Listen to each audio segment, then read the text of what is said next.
Everyone. Honorable Bonjour, mesdames et messieurs, chers ministres, chers représentants. of the Energy Resources Governance Initiative. I'm very Réunion de l'initiative pour les ressources. Secretary Pompeo, and without further ado, I would like to turn it over to the Secretary, who will provide some brief remarks to open this meeting. Thank you. Thank you, and thank you all for joining us this morning. I want to begin by welcoming Australia, Botswana, and Peru, founding partners of the Energy Resource Governance Initiative, along with the United States, Canada, and Chile. This initiative is yet more proof of how the Trump administration is tackling global challenges by building out partnerships with like-minded nations that focus on results that are real and tangible and which can make a difference. We're proud to bring this group together. The work that we're doing here is absolutely essential. It's essential to ensuring secure and reliable energy supplies for every nation. Here's why. As the global middle class expands, demand is increasing for mineral-intensive technologies. Wind and solar require 6 times the amount of copper as coal-generated power. A typical electric vehicle will need around 4 times more copper than a conventional gas-powered car. So the question is, from where and how will we get the minerals that we need? Most are sourced from a small number of countries, vulnerable to political instability, governance challenges, and malign influence from foreign actors. We want to ensure that these important mineral commodities remain free from international coercion and control. We'd like to work with you to promote good mining sector governance and ensure that supply chains remain open and able to responsibly meet demand all around the world and for decades to come. So today we're all here. We've assembled to discuss how we can do that by opening markets, leveling the playing field for competition, and sharing our knowledge, our best practices to support our allies and friends. At the same time, we must also pursue new sources of these critical minerals. The Trump administration is doing exactly that inside our own borders. We're also working bilaterally to strengthen supply chains. For example, President Trump and Prime Minister Trudeau recently agreed to a framework cooperation on critical minerals. Australia, too, has committed to supporting potential joint ventures in the United States to improve rare earth processing capacity. The U.S. also signed an MOU to assist Greenland to explore and responsibly develop their energy resources.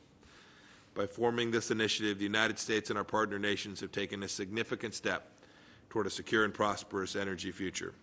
I look forward to discussing the important work that lies ahead, and I hope other nations will join us in this effort.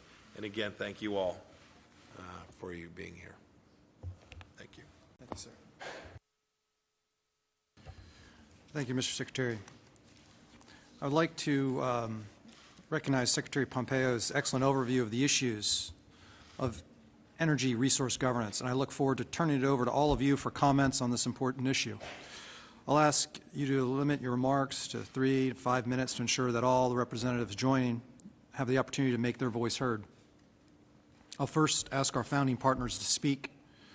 I would like to start off in alphabetical order with Australia, please. Madam. Thank you very much, colleagues, and it's a great pleasure to be here this morning with some familiar faces and some new faces, including faces from our region. Great to be here with Secretary Teddy Locsin from the Philippines, and to support the Energy Resource Governance Initiative. I really want to commend Secretary Pompeo and the United States for bringing us all here together this morning on this very important initiative, because I'm confident that together we will make an important contribution to governance and resilient energy to resource and mineral supply chains around the world, and representing 4 continents is a pretty good place to start in that endeavour. As Secretary Pompeo referred to last week in Washington, my Prime Minister Scott Morrison and President Trump agreed that Australia and the United States boost our collaboration on critical minerals and including on energy resources.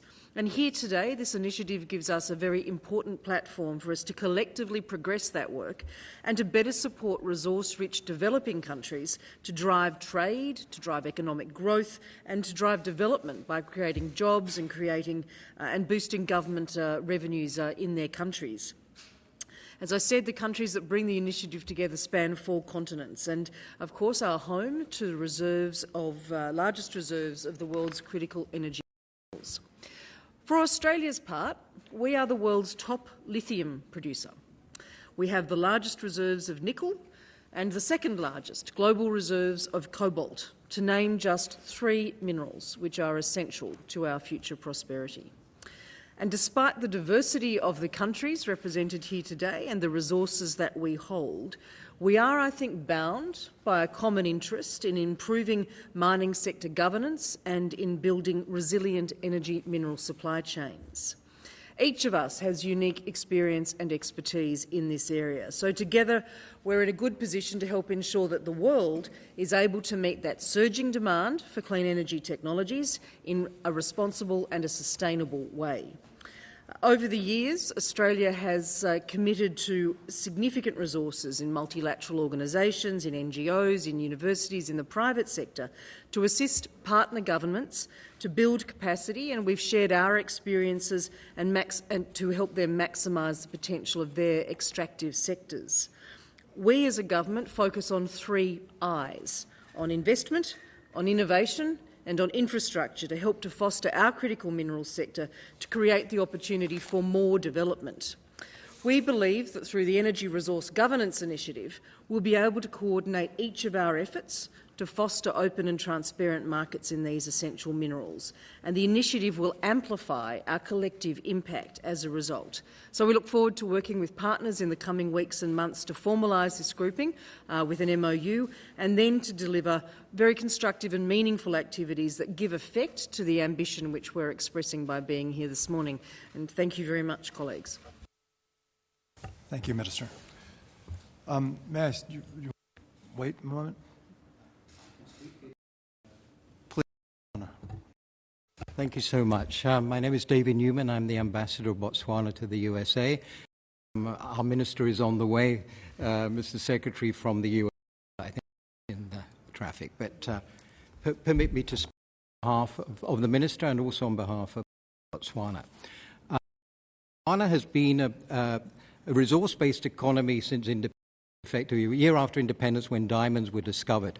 And we've emerged from being one of the poorest countries in the world at independence in 1966 until to today, when we're an upper middle income country, and our vision for 2036 is to move to a high income economy.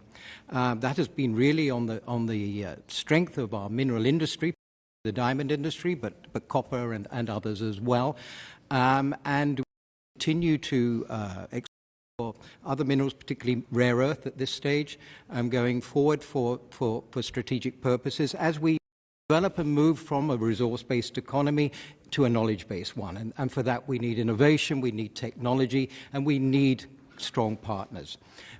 We have developed as well as we have and been able to utilize the benefits that the mineral industry we've derived into putting into health and education and to developing Botswana, the population of the country. And that is through good governance and strong partnerships. And that's what we look forward to going forward, particularly with the US and partners we've had with Australia companies, Canadian companies. There's a lot to be done, but it's with the strong partnerships that we will move forward. Thank you, sir. Thank you, Ambassador. May I now turn to Peru, please? Thank you very much. I am the Peruvian representative to the United Nations. I would like to thank the U.S. for inviting us to join this important initiative. We support very much the idea of working for governance of these minerals, energy, and Peru, as you know, is a large producer of mineral energy. We are the second largest exporters